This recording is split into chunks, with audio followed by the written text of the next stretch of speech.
വിശുദ്ധ പൗലോസിൻ്റെ മാനസാന്തരത്തെ ഓർമ്മിക്കുന്ന ദിവസമാണ് ജനുവരി 25. സിലീസിയയുടെ തലസ്ഥാനമായ ടാർസസിൽ ക്രിസ്തുവിൻ്റെ ജനനകാലത്ത് തന്നെയാണ് വിശുദ്ധനായ വിശുദ്ധ പൗലോസും ജനിച്ചത്. മാനസാന്തരത്തിന് മുമ്പ് അദ്ദേഹം സാവൂൾ എന്നാണ് അറിയപ്പെട്ടിരുന്നത്. ക്രിസ്തുമതത്തിൻ്റെ ബദ്ധശത്രുവായിരുന്ന സ്റ്റീഫനെ ബദ്ധശത്രുവായിരുന്നു. ക്രിസ്തുമതത്തിനെതിരായിട്ട് പ്രവർത്തിച്ചിരുന്ന വ്യക്തിയായിരുന്നു ആദ്യകാലത്ത് വിശുദ്ധ പൗലോസ്.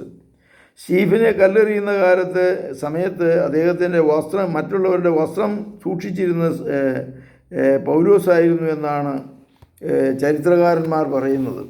ക്രിസ്ത്യാനികളെ ജെറുസലേമിലേക്ക് കൂട്ടിക്കൊണ്ടുപോയി കൊന്നൊടുക്കുന്നതിന് ഡമാസ്കസിലെ സംഘങ്ങൾക്ക് വേണ്ട നിർദ്ദേശം പത്രം മഹാപുരോഹിതന്മാരിൽ നിന്നും വാങ്ങി പുറപ്പെട്ട് ഡമാസ്കസിന് സമീപം എത്തിയപ്പോൾ ആകാശത്ത് നിന്ന് പൊടുന്നനവേ ഒരു പ്രകാശം വീശി. ഉടനെ അയാൾ നിലം പതിച്ചു. അപ്പോൾ സാവൂളിൻ്റെ മാനസാന്തരം നമുക്ക് നടപടി പുസ്തകത്തിൽ വായിക്കുന്നുണ്ട്. സാവൂൾ സാവൂൾ, നീ എന്തിനെന്നെ പീഡിപ്പിക്കുന്നു എന്ന ഒരു സ്വരം അയാൾ ശ്രവിച്ചു. കർത്താവേ, അങ്ങ് ആരാണ് എന്ന് അയാൾ ചോദിച്ചു. നീ പീഡിപ്പിക്കുന്ന നസ്രത്തുകാരനായ ഈശോയാണ് ഞാൻ എന്ന് യേശു ഉത്തരമരുളി. കർത്താവേ, ഞാൻ എന്ത് ചെയ്യണമെന്നാണ് ആഗ്രഹിക്കുന്നത്? സാവൂൾ വിനയപൂർവ്വം ചോദിച്ചു.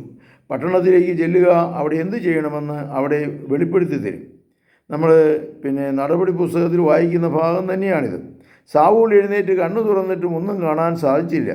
സഹയാത്രക്കാർ അദ്ദേഹത്തെ കൈക്ക് പിടിച്ച് ഡമാസ്കസിലേക്ക് കൊണ്ടുപോയി. അവിടെ അദ്ദേഹം 3 ദിവസം കാഴ്ചയില്ലാതെ ഭക്ഷിക്കാതെ പാനം ചെയ്യാതെ കഴിഞ്ഞുകൂടി. അതിനിടയ്ക്ക് കർത്താവ് അനനിയാസിന് കാണപ്പെട്ടു. അദ്ദേഹത്തോട് സാവൂളിനെ അന്വേഷിക്കാൻ ആവശ്യപ്പെട്ടു. ആ മനുഷ്യൻ ക്രിസ്ത്യാനികളെ ഞെരുക്കുന്നവനാണല്ലോ എന്ന് അനനിയാസ് പറഞ്ഞപ്പോൾ കർത്താവ് പറഞ്ഞു, വിജാതിയരുടെയും രാജാക്കന്മാരുടെയും ഇസ്രായേലിയുടെയും ഇടയിൽ എൻ്റെ നാമം എത്തിക്കുവാൻ ഞാൻ തിരഞ്ഞെടുത്തിരിക്കുന്ന ഉപകരണമാണ് അയാൾ. എൻ്റെ നാമത്തെ പ്രതി എന്തെല്ലാം കഷ്ടതകൾ അനുഭവിക്കേണ്ടി വരുമെന്ന് ഞാൻ അയാൾക്ക് കാണിച്ചു കൊടുക്കും. അനനിയാസ് സാവൂളിന് ജ്ഞാനസ്നാനം നൽകി അദ്ദേഹത്തിൻ്റെ കാഴ്ച പ്രാപിച്ചു. ഈശോയാണ് മിശിഹായ എന്ന് സാവൂൾ പ്രസംഗിച്ചു തുടങ്ങി. യഹൂദർ അദ്ദേഹത്തെ വധിക്കുവാൻ കെണിയൊരുക്കുവാൻ ആഗ്രഹിച്ചു.